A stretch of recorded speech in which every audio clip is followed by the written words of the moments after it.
So going back to what you said about Ukraine not being the last stop for Russia, their conquest or ambitions for conquest won't stop here. So, from the Russian point of view, the Ukraine war was always going to happen. And it was only the next step in a stage of conflicts that would eventually take it to the Baltics and Poland and Romania. Are we close to a nuclear world war? Well, recent escalations in the war in Ukraine have put this thought back on the map. So let's evaluate this risk with our next guest, geopolitical expert Peter Zeihan. He is the president and founder of Zeihan and Geopolitics, former vice president at Stratfor, one of the world's foremost strategic intelligence consulting firms. He's the author of 4 books, including the most recent one, The End of the World is Just a Beginning, mapping the collapse of globalization, being a New York Times bestselling author. He's also worked for the U.S. Embassy in Australia and the Center for Political and Strategic Studies. Welcome to the show, Peter. I'm a big fan of your work, big fan of your channel. I encourage everyone to check out his YouTube channel, link down below. Thank you for being here, Peter. Great to be here. So we'll be discussing whether or not the U.S. is retreating from its role as a global hegemon. That's the general theme of our conversation today. And we'll be looking at 2 geopolitical hotspots, Ukraine and China, starting with Ukraine. Now, it's been reported that in early June, Ukraine has fired U.S.-supplied missiles into Russia. As you know, up until the end of May, early June, it was a policy that the Ukrainians were not allowed to strike into Russia using their weapons or Western weapons. That has changed. That policy has reversed. And now we are getting reports that Ukraine did indeed hit the Belgorod region with U.S. supplied missiles. The question is, what's next? Well, Putin has said that he's now going to retaliate by supplying weapons to enemies of NATO. That's my first question, Peter. Who exactly are the enemies of NATO? The only enemy of NATO is Russia, so problem solved there. No, it's we've had a series of red lines that the Russians have established. I think this is the 37th that we've been pushing against one after another. I mean, the core issue here is that for the Russians to feel safe, they have to occupy a lot of territory that gives them a more defensible external perimeter, and a lot of that territory is in NATO. So from the Russian point of view, the Ukraine war was always going to happen.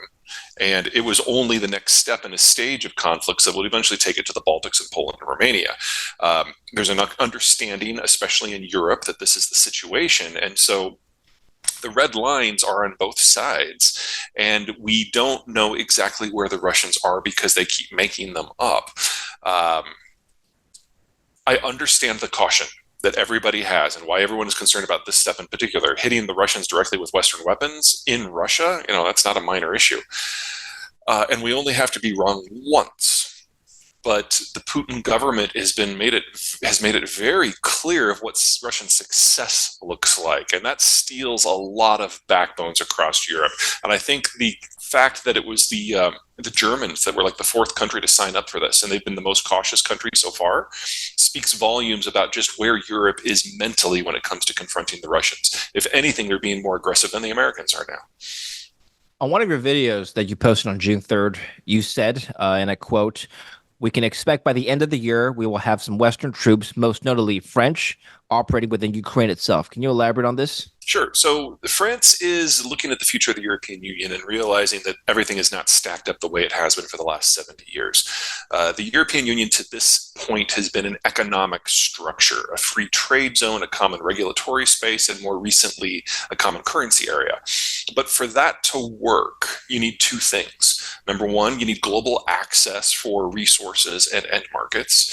And number 2, you need a young enough population in Europe in order to produce the goods in the first place. Well, they're losing both of those things. The Americans are sliding back into a more populist isolationist stance, especially on economic issues, especially under Trump and Biden. And then the populations of countries as varied as Italy and Poland and Germany and Spain are aging so quickly that within the next 10 years, the economic model that we've kind of become accustomed to, with the Germans being the industrial powerhouse, that ends. And so the French know that if Europe is going to have a future, it can't be based on economics. It has to be based on security and politics. And so we're going to need a new structure. And here we are with the Russians directly threatening European coherence and territory. So from the French point of view, there's really no other alternative here. Getting French forces into Ukraine, even if they're nowhere near the front line, makes a lot of sense for staking out the future of Europe and for defending Europe as a whole. And on top of that, I encourage people to think of what's going on in Ukraine a little bit like the Crimean War, the American Civil War, where those were the first two conflicts we had of size, where industrial technologies were part of the contest. Well, drones are serving the same role here. And while the French may have a military that punches above its weight for a country of its size, they have absolutely no experience in drones. So training the Ukrainians in Ukraine on French equipment makes a lot of sense. Having the Ukrainians train French troops on drones also makes a lot of sense. Before we continue the discussion on Ukraine and then later China, I'd like to take a minute to talk to you about today's sponsor, NordVPN. On this show, we regularly cover how to grow and protect your assets, but one of your most important assets is your privacy. Every investor needs to protect their digital privacy and footprint against hackers and potential viruses. According to Chainalysis, 2022 was the biggest year ever for crypto hacking, with hackers stealing $3.8 billion in cryptocurrency. And according to Duke University, more than 80% of U.S. companies claim to have been successfully hacked.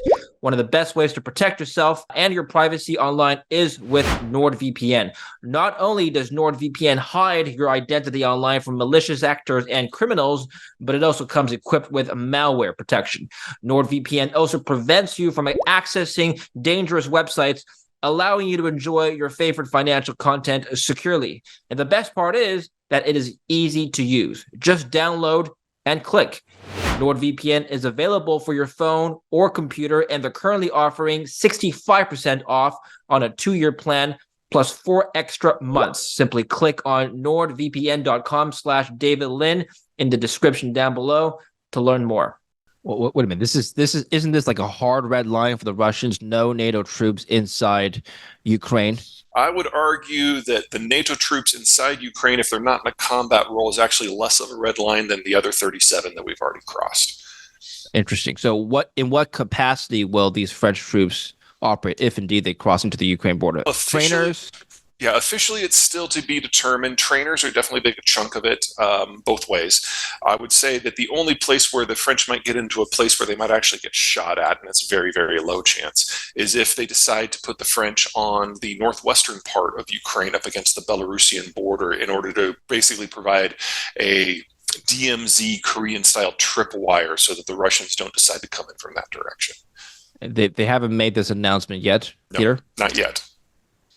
Okay, but this is something that we're probably, looking out for. And the French won't be alone. It'll be France, Finland, Sweden, Poland, the Balts, probably the Czechs as well, and probably the Romanians. I'm wondering whether or not this green light to strike into Russia gives Ukraine an incentive, or at least the imagination to strike other Russian cities outside, further into the Russian heartland, beyond Belgorod, right? Well, let's start by talking about Belgorod. Belgorod is absolutely mission critical for the Russian assault on Ukraine. There's really only 2 logistical hubs that are near the Ukrainian border. Belgorod is one of them, and it's within artillery range of the Ukrainian border. So that one was always going to be at the top of the list, especially when the Russians tried a renewed Kharkiv offensive in the last several weeks. The other one is for the future. It's Rostov-on-Don. It's on the other side of the Donbass, and the Ukrainians have very few weapon systems that can strike it in any meaningful way. So that's a discussion for a year from now, 3 years from now, once the Donbass is cleared, if the Donbass is cleared. Other targets within Russia, they're not close. If you're looking for rail junctions or pipeline junctions, they're just not sufficiently close to Ukraine to kind of hit a red light period.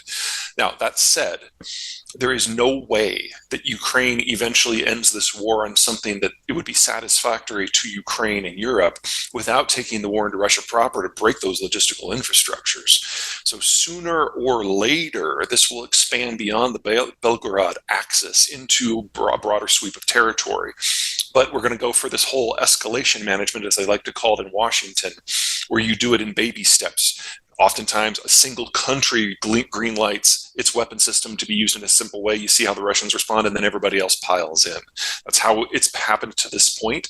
And to this point, it's prevented the Russians from deciding that this is it, this is the end. The danger here, the danger since the first day, is that the Russians are in part fighting this war for demographic reasons. Their population is literally dying out. And if they feel that if they don't get to that better exterior crustal defense in the next few years, they'll lose the capacity to do it. They'll lose the capacity to try, and they're right. So if we get to the point where the Russians realize that they have completely lost, then and only then are we talking about a meaningful escalation, because it will be the Russians throwing some nukes when they realize that they're already dead. We're not there. I looked on a map. If you the northeasternmost cities of Ukraine is within 500 kilometers of Moscow. In theory, they have the range to strike Moscow. Yeah, but if you can't hit it with artillery, you're not going to be able to do enough damage to, say, a logistical hub. Right. Well, it could make its statement. Oh, yeah. Well, and the Ukrainians have already done that with their own homegrown drones. Is there an incentive to put Ukrainian boots into Belgorod? That's when you get to the point that the Russians may realize that they really have lost everything.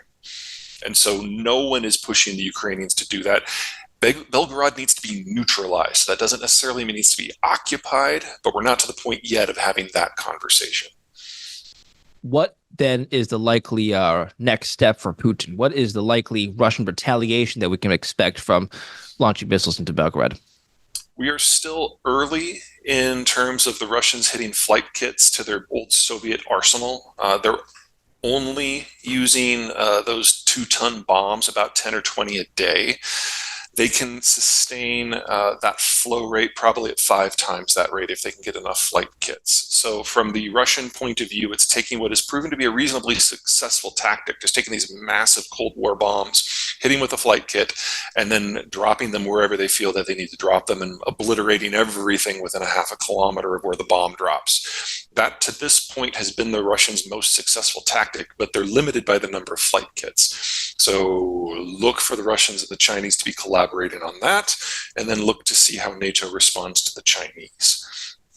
I think you've discussed on your own channel that up until this point, the West has been reluctant to grant Ukraine the permission to strike into Russia because they are afraid, the West is afraid of Russian retaliation. Clearly, that no longer is the case. What changed? Why are they no longer afraid of any such retaliation? I would say that they're still afraid of retaliation, and they should still be afraid of retaliation. The Russians do have the world's largest nuclear arsenal, and the Russians do feel that this is their last military conflict. Now, they don't think it's going to end in Ukraine. They think it's going to go all the way to Warsaw.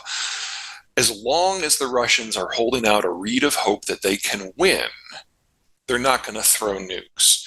So the trick, the challenge, the balance is to find a way to reinforce the Ukrainians so that the Ukrainians can continually make gains without convincing the Russians that it's all going to fall apart. Because at that point, when Russia feels it has nothing to lose, when it's launched a major war, suffered all the pain of a major war, got none of the gains, that's when the Russians might actually get serious about hitting the West. So going back to what you said about Ukraine not being the last stop for Russia, their conquest or ambitions for conquest won't stop here. You wrote about this in the blog. You said if the Russians get past Ukraine, they won't stop there. Poland and Romania will be next, but the Russians know that facing off with NATO isn't going to end well. And that's when the nuclear question comes up. Well, first of all, how do we know that conquering all of Ukraine is even one of their objectives? So in their SMO directives, their special military operation, keep in mind the Russians aren't calling this a war with Ukraine, they're calling this a special military operation. But correct me if I'm wrong, Peter, but I believe in their SMO directives, it was never intentionally or explicitly stated that conquering all of Ukraine was one of the directives. At least it wasn't, stated publicly. I would disagree with that. I think the Russians have been very clear that until Ukraine is completely fallen and absorbed, they're not going to stop. Why haven't they done that yet? Because they haven't been able to. The Ukrainians have proven to be significantly more resilient, and the West has shown a backbone in security matters in a way that, 4 years ago, I wouldn't have thought was possible. Well, Russia has stated quite clearly in their press that should Ukraine obtain weapons from the West that allows them to strike into Russia, they would need a further 500-kilometer buffer zone, which is to say they would need to push their boundaries 500 kilometers further west. That would imply an I would occupation of Kiev. suggest that you don't get caught in the minutia of Russian propaganda because it is entirely designed to get the West to self-deter. And I'm not saying that the risk is zero here. We're talking about a country that thinks it's fighting its last war and that has a few thousand nukes. This is not a small issue. But for the Russians, this isn't the first post-Soviet war. It's the ninth. And they're not going to stop until they get everything that they feel they need to have. And that doesn't end with Lviv. That ends with Warsaw. You're right. So are they going to move and take Kiev now that the Ukrainians have these long-range missiles, just to move the buffer zone west? Is that well, the priority they for would them? try, but they wouldn't stop at Kiev. Okay.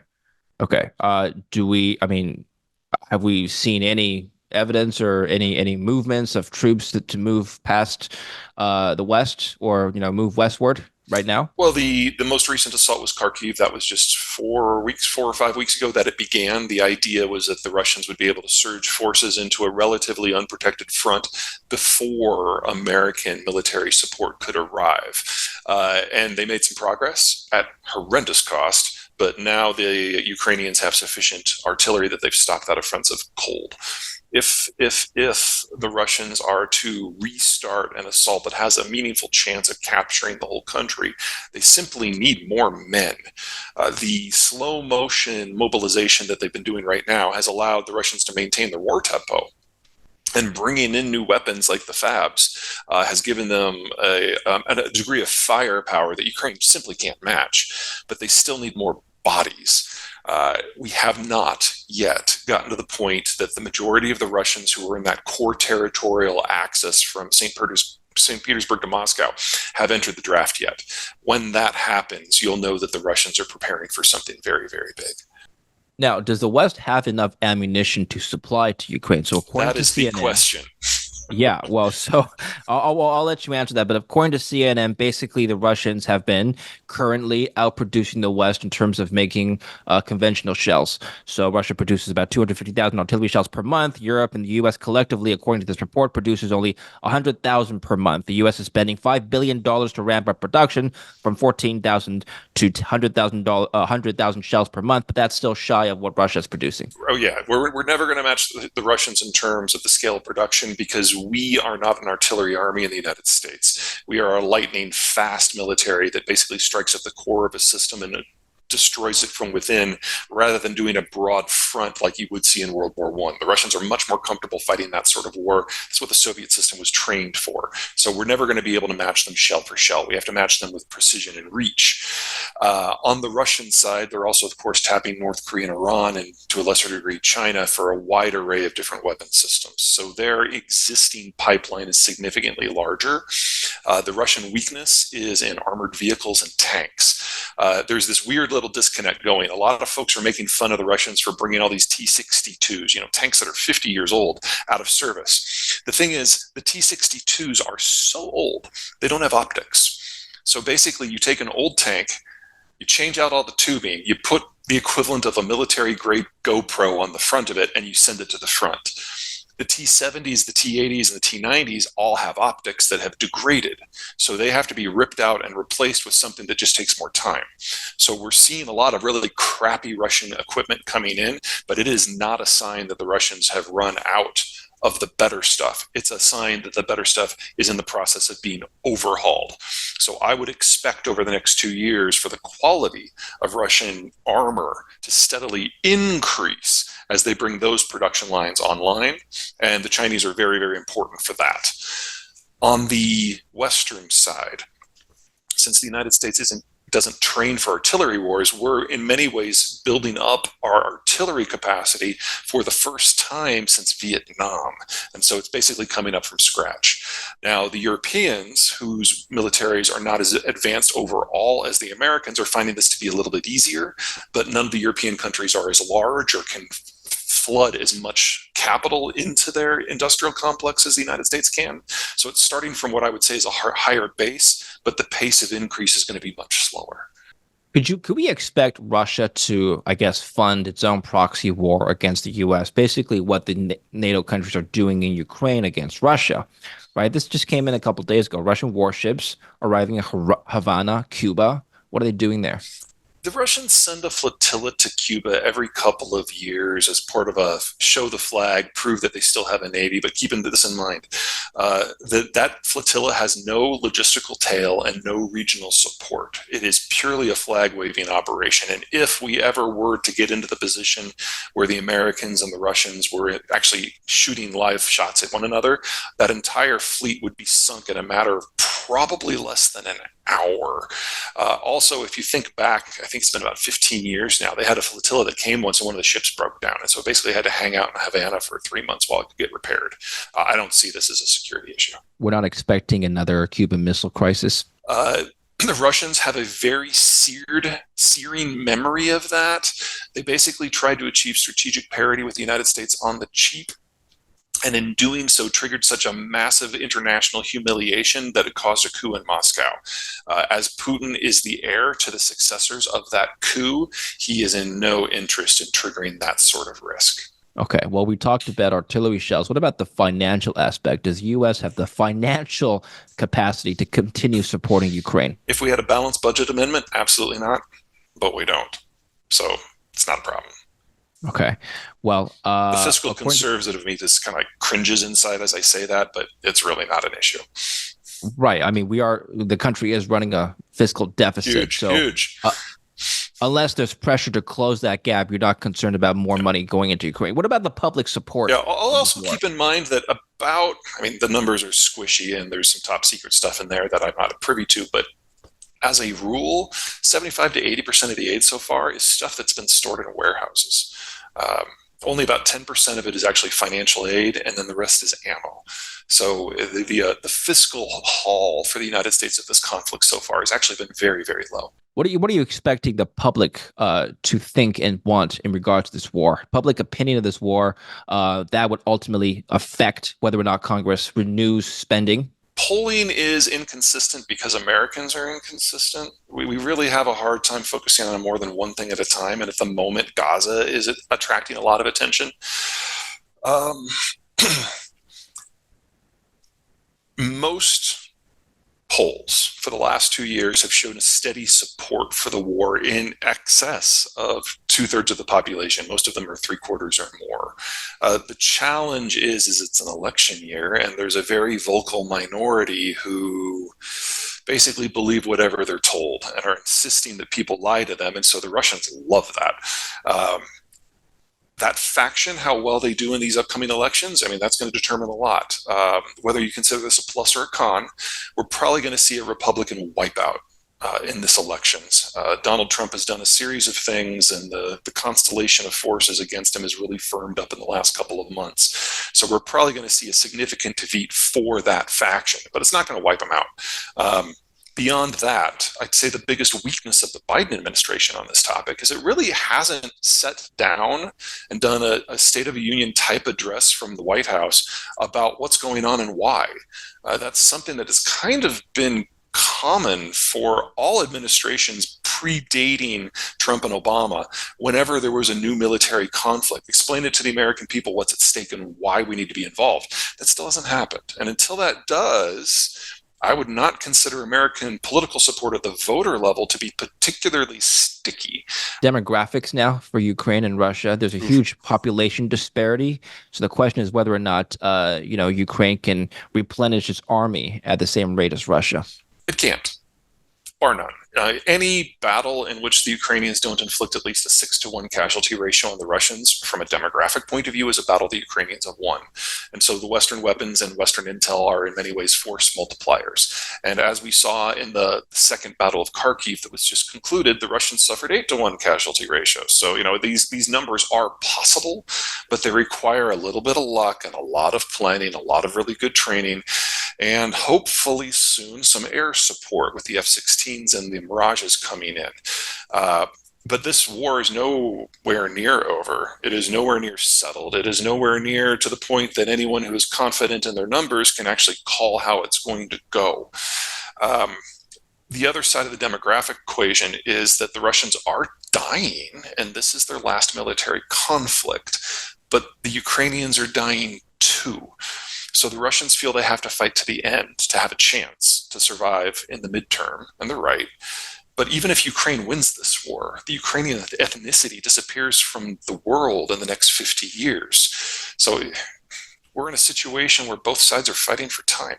Ukrainian officials earlier in the year have admitted they are losing the war. So Zelensky has said, and he said, Ukraine will lose the war if U.S. Congress does not step up and supply more aid. It's fair. So to what extent can you evaluate the statement? To what extent is he just posturing for more aid, or does he actually feel that way? And he and his aides and other military officials in Ukraine. Well, just because he's posturing doesn't mean it's not true. The Ukrainian industrial plant is limited. What they've done with drones is revolutionary and impressive, and it's insufficient to the challenge before them. The Soviet arsenal that resides in Russia all by itself is probably enough to win this war if nobody else gets involved. In fact, I would say it's a little surprising that it hasn't won the war already. It's so huge. And that's before you bring in millions of shells from North Korea, before you bring in thousands of drones from Iran, before you bring in all the technical assistance from China. The Europeans believed seriously that history was over and that military conflicts were a thing of the past, especially in places like Germany. And while as an American, the idea that the Germans have become pacifist actually makes me feel kind of secure because I remember how it was when they felt otherwise. They're rearming from a very, very low level. And that means that the United States, and to a lesser degree, the United Kingdom and France, are really the only ones that matter for the moment until everybody else can retool and spin up. Luckily, as part of the war on terror, the United States turned over a new leaf technologically throughout its entire military structure, especially in the army. So we also have these significant reserves of weapons like the ATACMS that are a generation or two ahead of what the Soviet systems were and that we're not using anymore.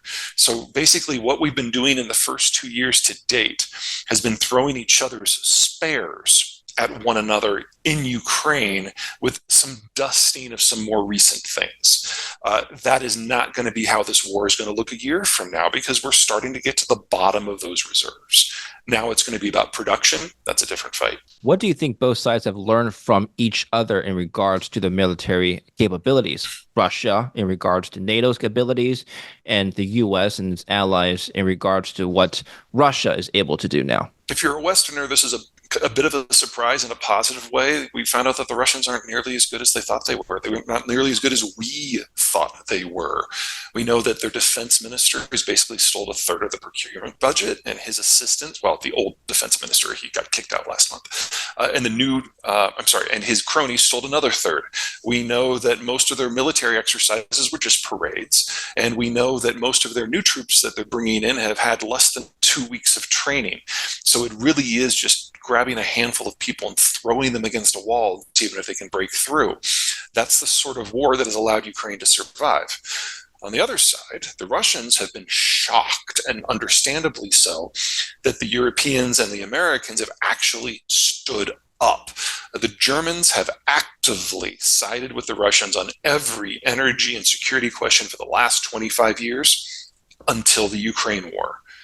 And I don't think anyone expected them to be as robust in their support for the Ukrainians as they have. What, if any, major miscalculations have the West made in regards to this war? From the American point of view, I'd say it's actually on a relatively low side. It's mostly about the ins and outs of those red lines that the Russians keep setting and then abandoning. We're being very cautious about it, and for good reason. But if you look back, we probably could have accelerated everything that we've done by 6 months because they were all bluffs. That is not me saying that we should ignore the red lines in the future, because eventually we will hit a real one. And you don't want to just skip across that and see what happens. That would be really dumb. For the Europeans, it's a little different. Okay. Spinning up from scratch is hard. I mean, Europe is on the border. I mean, they don't want to be the sacrificial lamb in this conflict, this proxy war between Russia and the U.S. Oh, it's not a proxy war. This is a flat-out war of conquest by the Russians against the Ukrainians. It won't stop there. Right. Okay. What's ultimately then? What is the risk of us seeing nuclear weapons used on the battlefield? Either tactical nukes, sure, or strategic nukes? Tactical nukes are a no. The Russians would gain nothing from using tactical nukes because ultimately they want to occupy Ukraine, and if they've irradiated the transport codes or the transport routes or the resource nodes or the population centers, that actually makes their job harder. So that's not even under consideration in any meaningful way. Strategic nukes, that's a possibility. There's two scenarios. Scenario number one, Ukraine does really, really, really well and kicks the Russians out of the Donbass, and then crosses the border to take Belgorod and Rostov-on-Don permanently out of the equation so the Russians can't try again. If you have a conventional military invasion of Russia proper, then you're talking about a defensive use of nukes that could be considered and would be considered very strongly. The second option is that the Ukrainians do badly. The Russians overwhelm Ukraine, and as soon as they feel they've pacified Ukraine to a satisfactory level, they then come to try to reach the Vistula, the Baltic Sea, and the Danube. And that brings them into direct conflict with NATO. But we now know that in a direct fight, the Russians would be lucky to suffer only 100-to-1 casualty ratios. And if we get to a point where the Russians feel that they can't win conventionally against the West, it doesn't change their strategic prerogative, doesn't change where they feel they need to get to. And then using nukes as a way to split the Europeans off from one another and the Americans off from the Europeans is definitely within the realm of possibility, and I would say even a likelihood. So we're in this weird situation where, ironically, this softly approach that the West has been following of like heeding every red line, tiptoeing up to it, tiptoeing across it, and then moving on is probably the wisest position because it keeps the battle out of the two areas that might trigger a general nuclear exchange. And I guess the third option is negotiating some sort of truce. No, because we did that the first 8 times, and the Russians just kept coming. No one in the West is serious about that. This brings us to the last part of our interview, which is the broader discussion of global geopolitics. Now, you wrote in one of your books that since 1945, the world has been the best it has ever been, the best it will ever be, which is a poetic way of saying our world is doomed. Can you elaborate on this statement here? Sure. Pretty strong words. Yeah, no, at the end of the World War II, the United States realized that it needed people to stand between us and the Red Army. And since the Europeans had just been through the worst war in human history, that meant bribing the Europeans to be on the same side. And so we used our Navy, which was the only one to survive the war, to create a global security apparatus that would allow anyone to trade with anyone else at any time in any place without needing a military escort. And so all of a sudden, all of the Europeans, plus the Japanese, and eventually a handful of other countries, gained global access to global trade for the first time and could do it without a war. We call that globalization today. And so globalization was the economic outcome, a side effect of an American security plan to contain the Soviets. And it worked. But even with the Russians back on the warpath, they're not the Soviet Union. They're not a global presence. And we've seen the United States in election after election after election vote for ever more economically populous candidates. And that includes the transition from Trump to Biden. Biden is much more economically populous than Trump. He's just better at working with the better working with the bureaucracy to make it into policy. So are we talking about a loss of American hegemony altogether? Are we talking about a multipolar world that's going to emerge? Multipolar world assumes that the other multipolar world assumes that the other poles have an economic existence that is independent of globalization, and they don't. I mean, I could easily argue that the 3 countries most dependent on global exchange are Iran, Russia, and China. But the Americans' ability and willingness to patrol the global oceans is gone.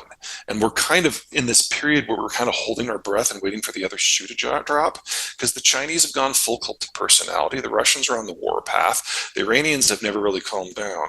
And if something goes after civilian shipping in a meaningful way, if a nation state goes after shipping in a meaningful way, it doesn't matter who, this all falls apart in a matter of weeks. And since the Ukraine war started, I've just kind of been holding my breath and waiting for that shoe to drop. So far, so good. I think I know what you're going to say to my next question, but you don't think China is going to rise as a worthy competitor, the Eastern Bloc, to the U.S.? No? No. I mean, well, let me give you the 2 big reasons. Number one, China is the country most dependent on globalization. So if it wasn't for the US Navy, we wouldn't have a Chinese economy today. And sooner or later, that's going to be reflected in policy in Washington. We're not there yet. We'll get there Well, probably. the Chinese Navy could defend its own shipping routes, no? No, the Chinese Navy may have a lot of ships, but only about 10% of them can sail more than about 1,000, 1,500 kilometers from shore. So they can't even protect their Asian sea lanes, much less what they need to reach the end market in the United States and Europe or the raw material supply in the Persian Gulf. And I think the other reason you probably would talk about is the declining population of Yeah. China, right? Which you've alluded to as a population collapse, not really a shrinkage, but a collapse over the next decade or so. Can you explain Sure. this process? Yeah. So you probably all heard the number 2.1 is the number of children each woman has to have in order to have a steady state population structure. Yeah. China's now been below that since the 80s. In fact, they've had a birth rate lower than the United States since the early 90s. So this is the decade where they lose sufficient working age population to even have an economic structure. 10 years from now, the Chinese will be so aged that we won't even have an economic theory as a species that suggests there's something that might work over there. So what we've been seeing for the last 20 to 30 years roughly is this moment where the Chinese all stopped having kids, but they hadn't yet hit mass retirement. And so all of their energy was focused on employment and production and consumption, but there's no replacement generation. Now we're getting to the point where that big block of people is all moving and dying out, moving in retirement and dying out, and there's just nothing below at all. So this is the decade where this story just ends. You don't think that the reversal of the one-child policy is going to help? It actually had the opposite effect, unfortunately, for the Chinese. They went to a 2 and then a 3 and then an open. And what they discovered was the country had already urbanized so much that people were not in a position to even physically have kids. If you're in an inefficiency apartment, raising 3 kids is just not going to happen. And so Right. the birth rate in the major cities is now 1/4 of replacement level. An argument could or could not be made, and I'd like you to evaluate this as to whether or not Chinese technology or the emergence of Chinese technologies could save it from this workforce shortage. So just check out these Sure. stats, right? China leads in the following sectors: semicomputers, supercomputers rather, semiconductors, mobile, broadband, high-speed rail, scientific patents, the number of patents worldwide. China is now taking the lead on that. China dominates the U.S. in total innovation output, which is to say venture capital patents. Its innovation output is 138% that of the U.S. Now, these are just numbers, right? One could argue And that, most of those are very, very cherry picked. right. The only one, I mean, for most of those, if you're talking assembly, the Chinese are the king, no doubt. So if you take Sure. technology, build it into intermediate parts, you take those parts into China, you assemble them into a finished product, it looks like China really, really matters. Really, all they did was have fingers and eyes to put it together. That's not nothing. And finding other fingers and eyes to replace that in the manufacturing supply chain is the challenge of the decade. But for the rest of that, the manufacturing side, not really. The best chips they can make are 28 nanometers, and that requires a majority foreign workforce, especially for the quality checks. The only chips that the Chinese can make on their own are 90 nanometers and worse, and that's basically what you put into a smart light bulb. The world will not pivot on that. And the patents thing, they went from leading the world in patents to zero because they stopped collecting data because they thought the way the numbers were going to go were going to embarrass them. So it's the tech story for China. It's not that it's not real. It's that it's siloed. And none of these things are industry leaders from an innovation point of view. That doesn't mean China's a non-entity. I often get criticized for not giving Chinese enough credit, whatever. You can't be the world's leading manufacturing power if you're stupid. The Chinese are not stupid, but they haven't been able to move to a second-tier tech development position, much less a top tier. Now, from an American point of view, this is actually more of a problem than an opportunity, because the stuff that we're really good at is not the stuff that the Chinese do at all. And the stuff that they're really good at is not the stuff that we do at all. So if we still want product in the wider world in a post-China environment, we either need to find a fundamentally new model for manufacturing or bring in a lot of people in other countries into the system that haven't been metabolized in the past. That's a massive challenge. Well, even if going back to the demographics issue, even if China reduces its population by half, that's still roughly about the same, if not more people than in the U.S. So as long as they're able to raise the standards of living of all 500 million people, whatever the case may be in the future, that could still produce a sizable economy, could it not? It could. The problem is which 500 million are they going to have? And 500 million Mm. is the right number, by the way, because their numbers, the 1.3 billion for their population is grossly over exaggerated. If we fast forward 20 years and we're approaching that 500 million, the majority of them are going to be over 55. So you're talking about a very different age structure, very different economic structure. If China can find a way to triple their birth rate overnight and somehow get rid of everyone when they turn 65, then you're talking about maybe having something like a Germany. But the Okay. scale of human carnage required to make that happen, I don't think the Chinese are capable of. It doesn't, well, ultimately, then it doesn't seem like the West is doomed. Now, does it? Because back 30 years ago, during the Cold War, the Soviet Union was a primary adversary for the U.S. There was a scare that China Sure. would take its place. You're arguing that that's not going to happen. So who would be the near peer Americans are not competitor? happy unless we're stressed out about something. So in the 80s, we were all terrified about the Soviets. In the 90s, we were all Sure. terrified about the Japanese. Now we're all terrified about the Chinese. We'll find a new boogeyman. Well, okay. I mean, who is going to rise to be a near peer competitor to the U.S. if not the Chinese right now? I'd say that the single country that is on the fastest rise is going to be India, but India is such a radically different place demographically and Mhm. economically that I don't see the United States and the Indians butting heads. Our interests don't clash. If anything, they dovetail. Also, India is kind of trapped in South Asia, so it can't be an expansionary power in the way that, say, the Russians could be. In terms of relative gain, I'd say Southeast Asia probably looks the most promising, but none of those countries are going to be in a position individually or as a group to be an imperial power. So I don't mean to suggest that the next 20 years is just going to be a walk in the park, but there are sufficient nodes in the world that actually look really positive, even with globalization breaking down, that there is a future for most of us. And for the ones who make it, it's going to be a pretty bright one. Perfect. Peter, I really enjoyed talking to you. I could talk to you for hours, but I know you got to go. Where can we follow your work, learn more from you? You can find out everything on Zeihan.com. That's Zeihan.com. If you go to Zeihan.com/newsletter, that's the best way to keep up with whatever I'm doing. Okay. And I mentioned you also have a YouTube channel. So for those interested in learning about his geopolitical takes on YouTube, check that out. Thank you very much, Peter. We'll speak again soon. My pleasure. Thank you for watching. Don't forget to like and subscribe.